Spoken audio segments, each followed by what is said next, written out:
Okay, let's start talking about Catherine the Great.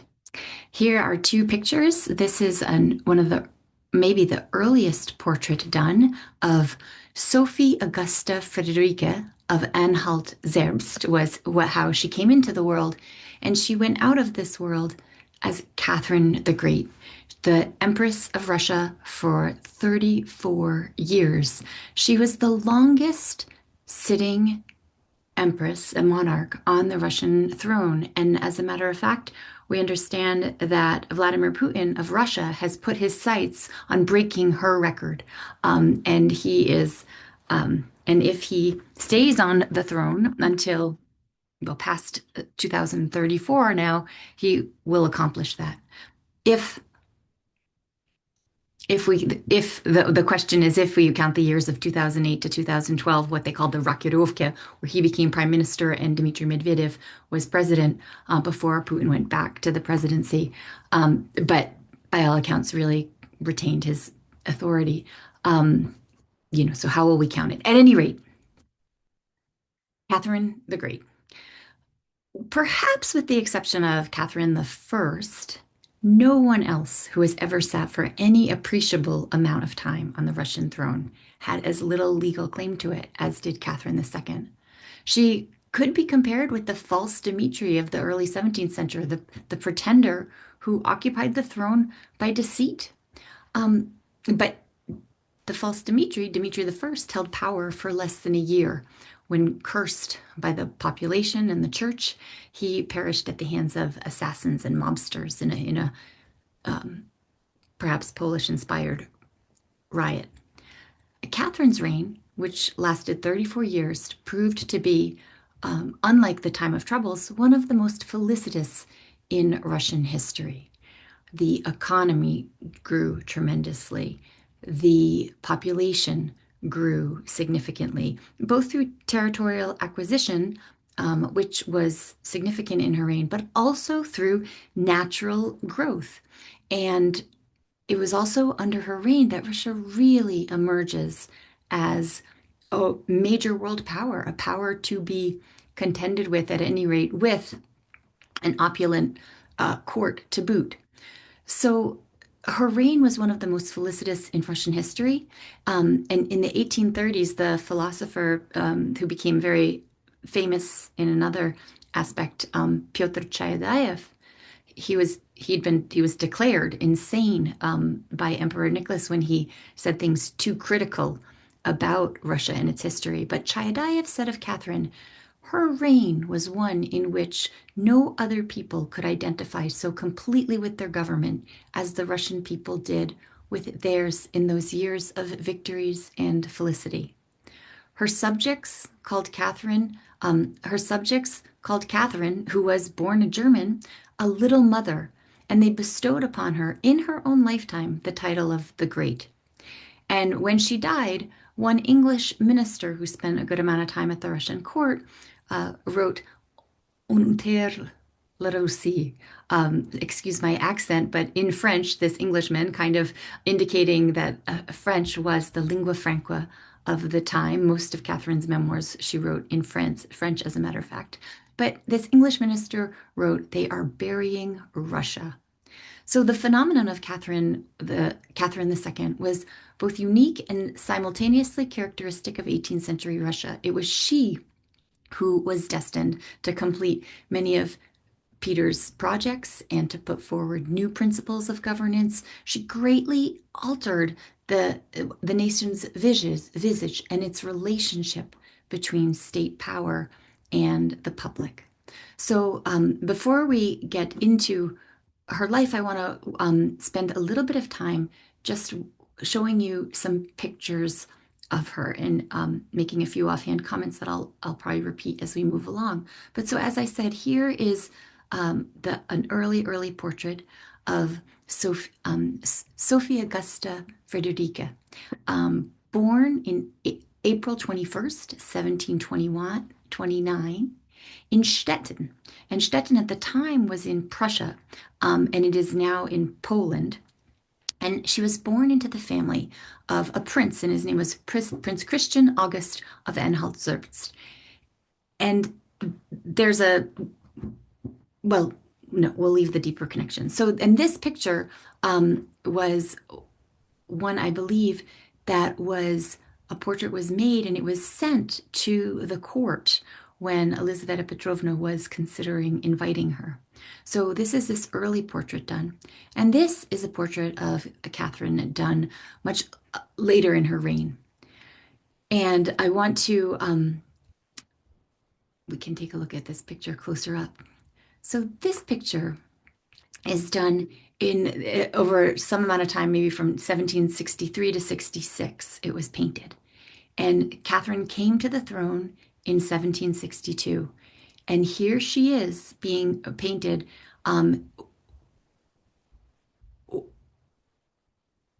in a way that shows her sovereign. She has the crown on her head. She has the scepter and the orb. These are symbols of monarchical power. And so important. Remember that the in a world where where not everyone was literate, these are ways of communicating power and sovereignty. She is in charge. So she is painted here with these symbols of power. She also has this gown, which is embroidered by the double eagle of Russia, right? So this is something she resorts to again and again. We will see her really working hard to associate herself with Russia. Here is a different painting of her. Mm-hmm. This one also in a great big gown with an imperial sash, not wearing the crown, a fan rather, but the crown is in front of her at the mirror. We're looking at her through a mirror. And this is also done in the 1760s. Here are some paintings that I just wanted to show you of Catherine done with in sort of Greek mythological motifs. Excuse me. On the left here, we see Catherine as Minerva. Catherine had famously corresponded quite a bit with the famous French philosophe Voltaire, and he called her the Minerva of the North. And here, an Italian artist represented her as such in this painting. And here on this other side, this is a painting done in the 1780s by a Russian painter Levitsky, who was at the court. And he represents her here as Catherine the Legislatrix in the temple of the goddess of justice.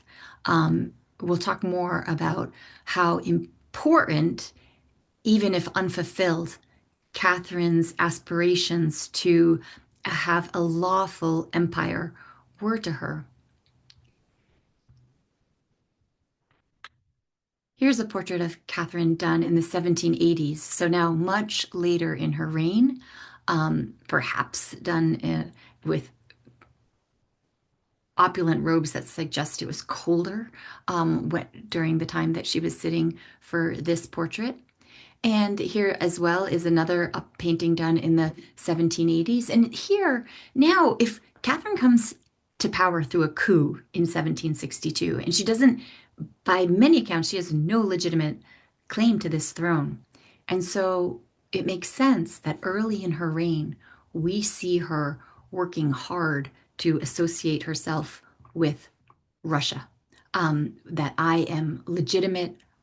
I'm the legitimate ruler. I hold the power. Here I am with the symbols of power, and even down to the embroidery of my dress. Everything about it says Russia. Well, 2 decades out, when she had secured herself on the Russian throne, although she's got this son who never entirely ceased to be a worry, because there were people afoot that thought Paul had the better claim to the throne. But at any rate, here we see her in a portrait in the 1780s where she doesn't feel so obliged to demonstrate, to be represented as demonstrating power. And here we see her in a more feminine guise. We don't see the explicit symbols of power But this is, make no mistake, albeit in a most luxurious manifestation. She's so bejeweled, and the fabrics are clearly so um, expensive. But this is an outfit of traditional Russian dress. So Catherine is still um, self-fashioning as Russian to in the way she's represented. Here is a different photo, painting, not photo. Here is a different painting done in the 1790s, so just 2 years before she would pass away, where she was painted as if she's on a walk um, in a local park. And here again, you might see it as having relaxed into her reign a bit, that she doesn't feel so obliged to hit you over the head with her power. At this point, she had 3 decades on the Russian throne. She had made her mark, and there was no question at this point that it was she who was in charge. So let's begin by talking about how did she even get to the throne? From How did she go from being a Russian princess to being a German princess to being the Empress of Russia? And I'm looking here for my copy of her memoirs, which many of you have read, but I don't find it. So that's okay. But as you've read her memoirs, Um, you know that she spends a lot of time at the Russian court before she becomes empress. And so, how does that happen? And in some ways, it's a story that starts with Empress Elizaveta Petrovna. And Elizaveta Petrovna was the Empress of Russia from 1741. She comes to power in a coup that ousts Ivan VI, who's just an infant, um, kind of an infant who has no power at all, no ability to actually rule at all, and the regency with his mother is overthrown in a coup that brings Elizaveta, the daughter of Peter the Great, born out of wedlock, ends up on the throne, and she has a 20-year reign. She dies at the very end of December 1761. At any rate, Elizaveta doesn't marry. She had no official issue. So she has the situation where she needs to determine an heir. And her father, Peter, had actually instituted this law of succession that says the monarch declares who the successor will be. So she has that option and ability. She doesn't have an heir. If there was a lot of custom in the first son becoming the heir to the throne, and this is certainly practiced in Western Europe, it often happened in Russia, but not always. And in fact, there was no concrete law about this until Peter made this decree that the sovereign decides. So Elizaveta has a situation that she needs to find an heir. Now, as I said, she never married, but at one point she was engaged to be married. She had a fiance, but that fiance unfortunately got sick and died before they could be married. Now, that fiance was the sister of Catherine's mother. So, as I said, Catherine is born Sophie in Anhalt-Zerbst to a prince Christian who is married to a woman, Johanna Elizabeth. Johanna Elizabeth is the sister of the man that Elizaveta Petrovna had been engaged to be betrothed to, but passed away before there could be a wedding. And she never subsequently ended up being married. But at any rate, it's said that Elizaveta, one of the things that kind of attracted her was that this, I'm trying to, oh, I'm trying to pop back to, oh, well, here we'll just go. That this photo, why am I saying photo here in the 21st century? These are paintings. Um, that this image of Sophie is that she recognized in it kind of the face of her fiance that had passed away, and that attracted her to Sophie. And so Elisabetta invited Catherine to the Russian court in order to be married back to her nephew, who would become Peter the Third. And so she picks her successor, and then she picks the bride. And Sophie was invited to Russia, and she arrived. She came to Russia in January of 1744 to visit the court. You know, it's not will this work out or not. So she and her mother come. She comes with her mother. She will never see her father again for her entire life. And her mother, actually, after upsetting Elisabetta because she seemed to be a little bit too close with Frederick II of Prussia, and there was much suspicion that she might have been attempting to do the bidding of Prussia at the court. She was dismissed from court, which was quite a heartbreak to Catherine, and never saw her mother again. But at any rate, this portrait had been sent to Elizabeth earlier, and it kind of in a this is like the 18th century version of, I don't know, is it Tinder, like swipe left or right, and you've got Elizabeth choosing for this guy. She's like, okay, let's get together with her. And so um, Sophie is invited to the Russian court. Um, it wasn't explicitly stated at the time that, you're the potential bride. She's invited as it's a visit. But that is the intention, and that is what ended up happening. Grand Duke Peter was actually her second cousin. We won't get into that now. But so at any rate, Sophie arrives at the court, and she gets on quite well. She charms Elisabetta and seems to get on well enough with Grand Duke Peter at first. Um, and here is here's another picture of Elisabetta to I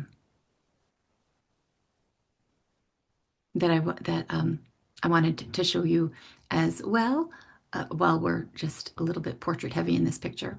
So, but here, to whom was Catherine to be betrothed? Oh, my,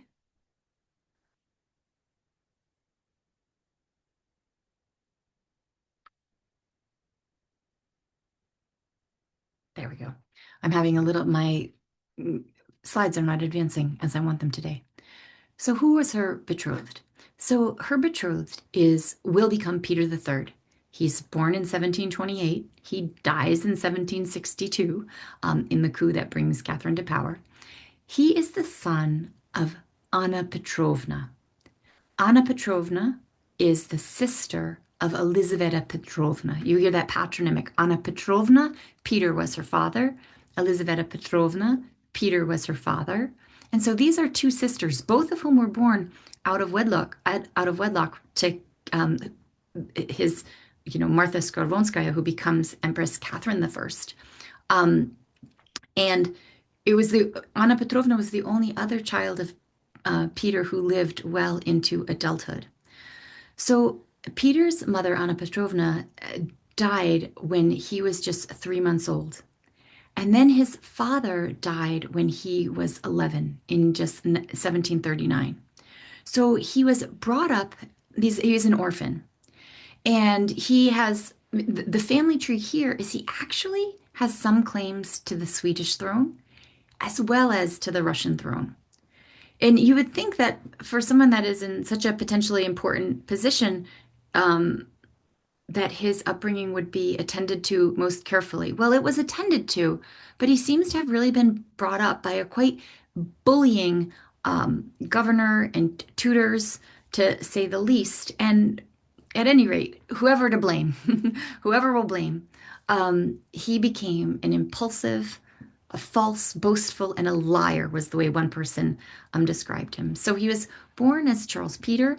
Yeah, he's also the grandson of the elder sister, the sister of King Charles the 12th. This is the Charles the 12th that Peter fought against in the Great Northern War at the beginning of the 18th century of Sweden. Um, And so he also had some claim to that throne. When his father died, he becomes the Duke of Holstein, and up here is Holstein. And so these are those Germanic principles, right? Principalities, that kind of the Holy Roman Empire, which was never holy nor Roman nor an empire, as it said.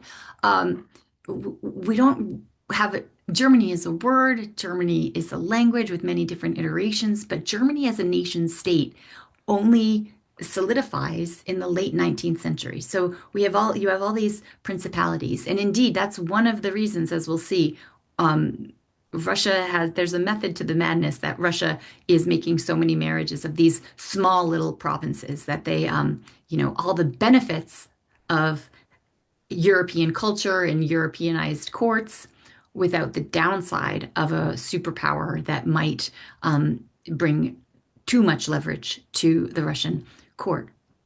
So he's the Duke of Holstein, and Elizaveta decides that she's going to import him as the heir.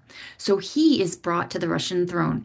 He's baptized Lutheran in his childhood as an infant, and he comes to Russia and he's baptized into Orthodoxy and takes on the name Pyotr Fyodorovich.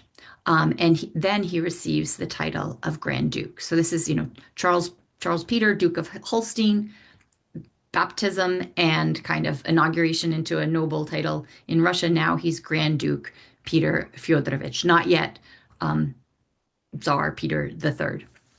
Um, so he's there, and then Elizabeth starts looking for the bride, and she settles on Sophie, or, wants to give Sophie a try, who was at the time, she was 14 years old when she's invited to visit the court.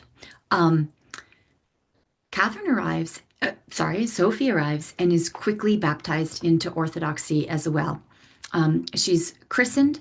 She's also baptized into Lutheran, kind of her upbringing, her first 14 years of life. She's Lutheran, and then she is baptized. She was christened. At her christening, she received the name of Yekaterina. So now in Russia, she becomes Catherine with her Orthodox name in 1744 when she formally converts to Orthodoxy. She arrives, she leaves in January. I think she arrives early February 1744. In June 1744, she has her conversion ceremony, and she very much impressed those in the church because she spoke her vows in Russian.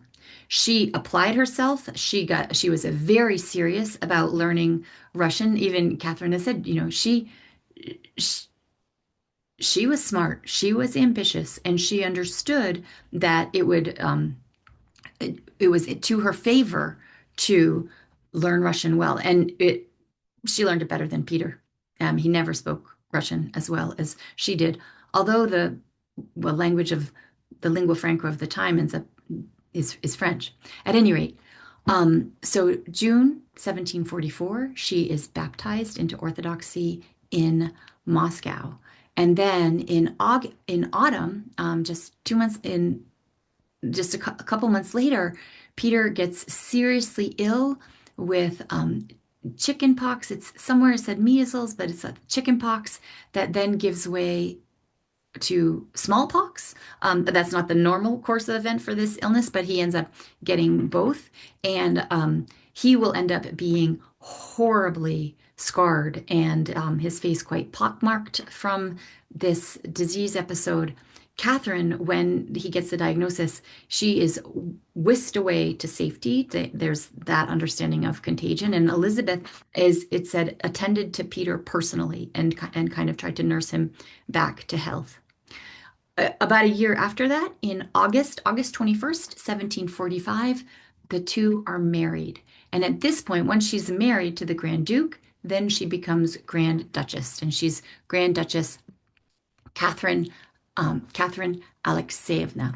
The let me and here I just wanted to kind of show you, here's a family picture. So who are these? Who are we talking about?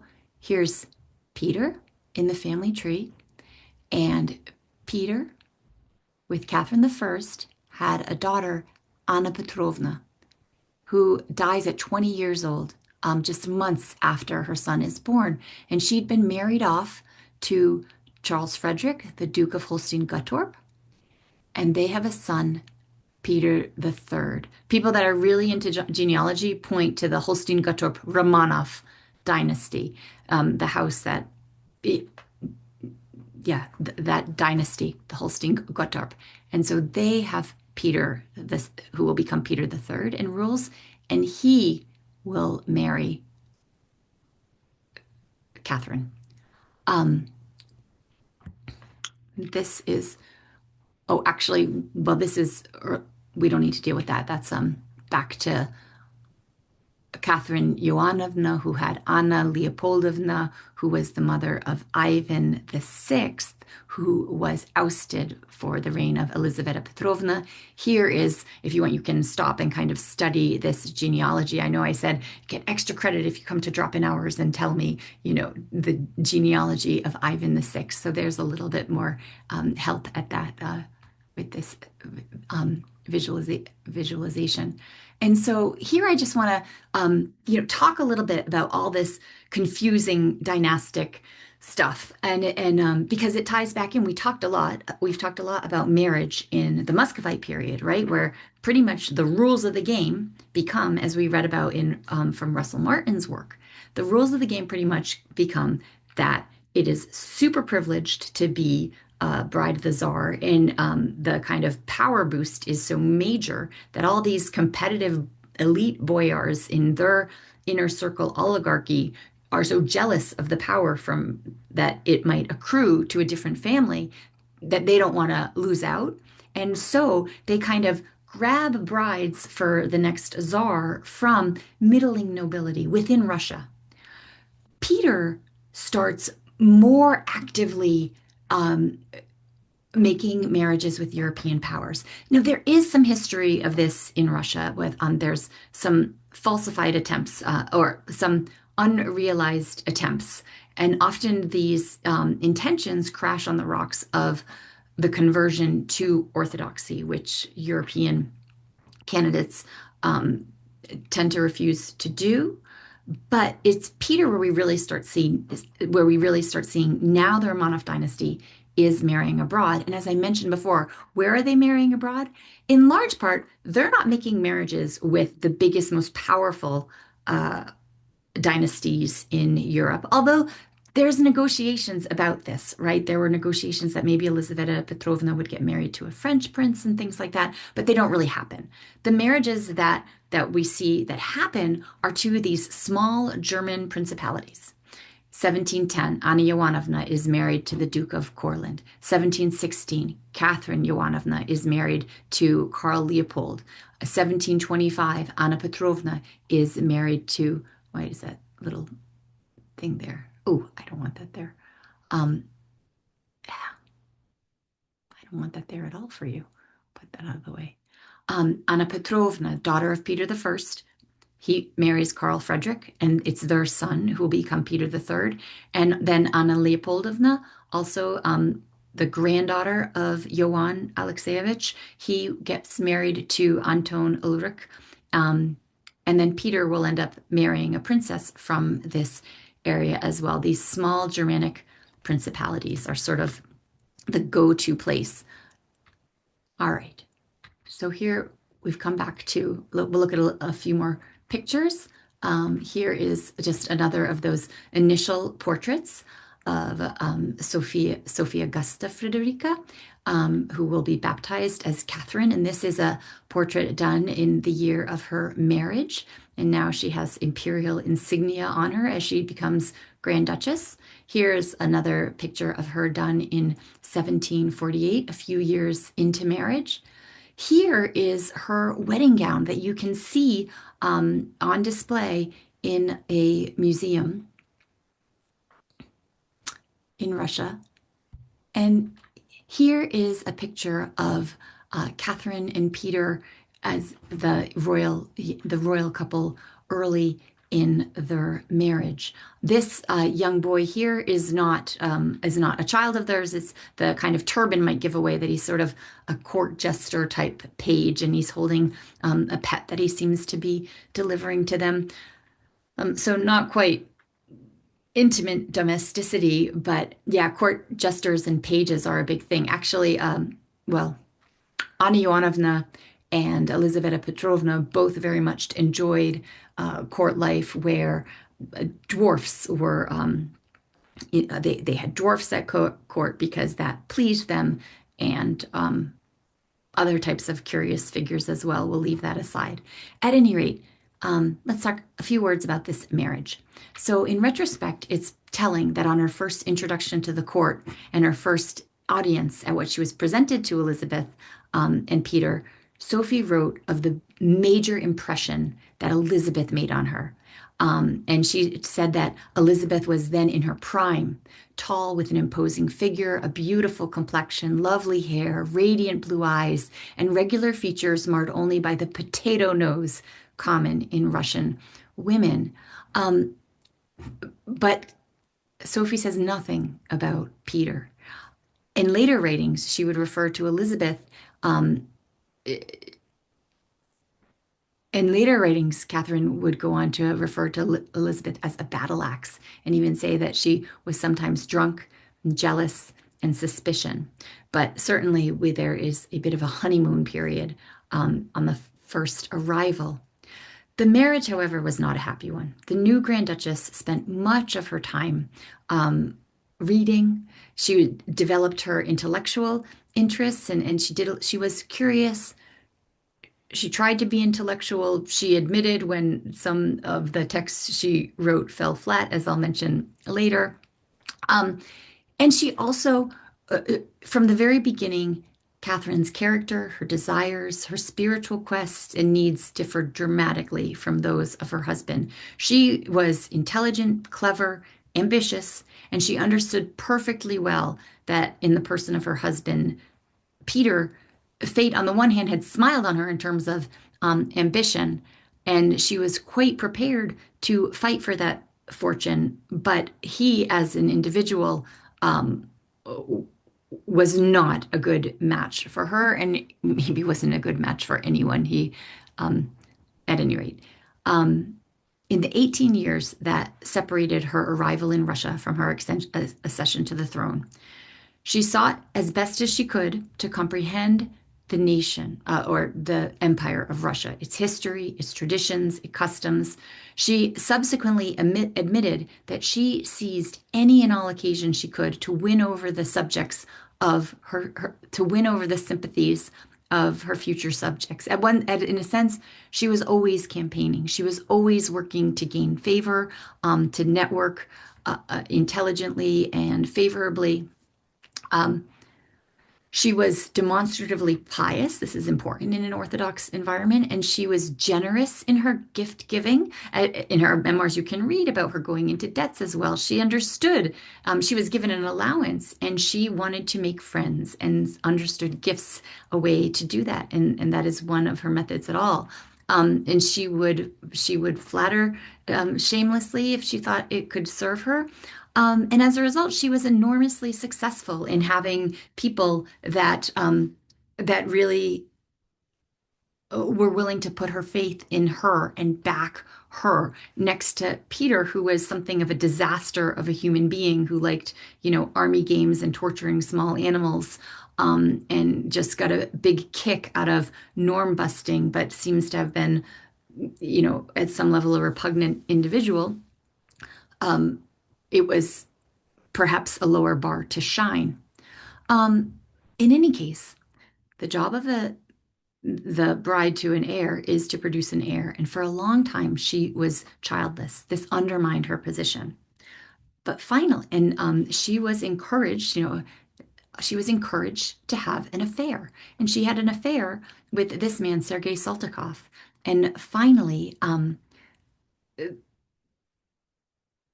she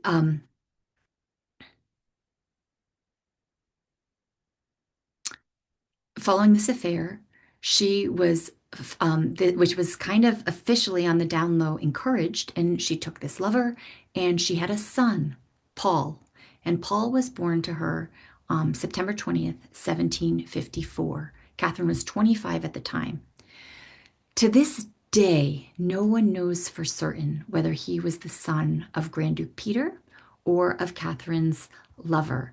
And it says, I mean, here's a picture of them together.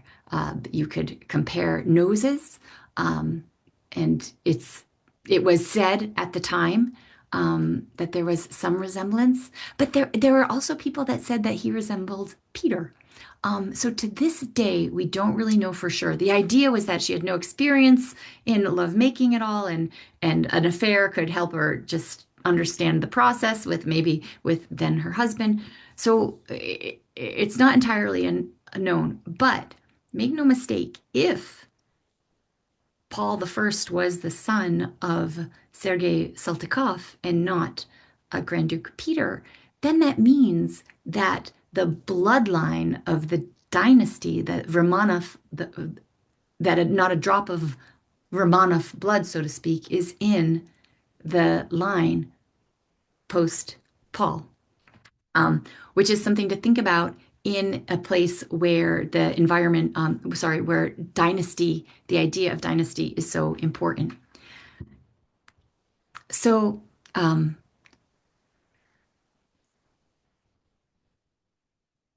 Catherine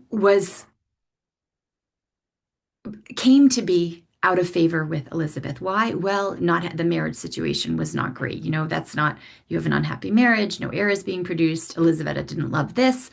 Catherine's mother, as I mentioned, was as you know seen as an advocate for King Frederick II of Prussia, Russia's enemy in the Seven Years' War, and so that also didn't sit well with Elizabeth Petrovna. And Catherine's mother was even made to leave uninvited to the Russian court and had to go. And so, and then, yeah, in Catherine's memoirs, you can read about how Paul was born and swept away from her, and Catherine was left alone in sort of an intentional kind of punishing, and was denied much access to Paul through his infancy, which may well, and childhood, which may well say something about the cold and unloving relations that evolved between mother and son. Soon after Paul's birth, Saltykov was sent abroad on a mission. Catherine was heartbroken at first, but then she came to fall in love with another young courtier at the Russian court, Stanislav Poniatowski. He was at the Russian court in St. Petersburg from 1755 to 1758. Um, and he, they developed a relationship. Um, he was part of the suite of the British ambassador to Russia. And then when the Seven Years' War broke out in 1756, the British ambassador had to leave. Russia was fighting against Prussia. Prussia is in alliance with Great Britain, so he has to go, and he was recalled to Poland in the fall of 1577. But accordingly, he leaves in the fall of 1757, and in December of 1757, 1758, according to, depending on which calendar, Catherine gave birth to a daughter by him. That daughter lived for only 15 months. And so Stanislav Poniatowski, by the way, would later become the king of Poland, and in some ways the last king of Poland, because as we'll hear, Catherine, along with Prussia and Austria, presided over the entire dismantling of Poland. It disappeared from the map as part of the Polish partitions during Catherine's reign. So it's sort of like, hey, didn't work out, take that, you don't have a country anymore. Actually, that's not how it went at all. But yeah, so yeah, one of her early lovers ends up being the king of a country that she disappears from the map. By the time Elizaveta died in the very end of 1761, Catherine had embarked on a third and more lasting relationship with a young captain of the guards, with a young Russian guards officer, Grigory Orlov, and who you see here. And Grigory Orlov will actually play a very significant role in the coup. And she bore a son to him in secret in April of 1762, and he became known as A. Babrinsky. He was well provided for. He was illegitimate. He's not in the line of succession or anything like that. Um, but he, has his own estates and lives a kind of noble life, not in the Russian court. But anyway, thanks to her relationship with her lover Grigory Orlov and his four brothers who occupied strategic positions in the armed forces, these are the people that are among the masterminds to plot the overthrow of Emperor Peter the Third. So that we'll stop there and continue this story next time.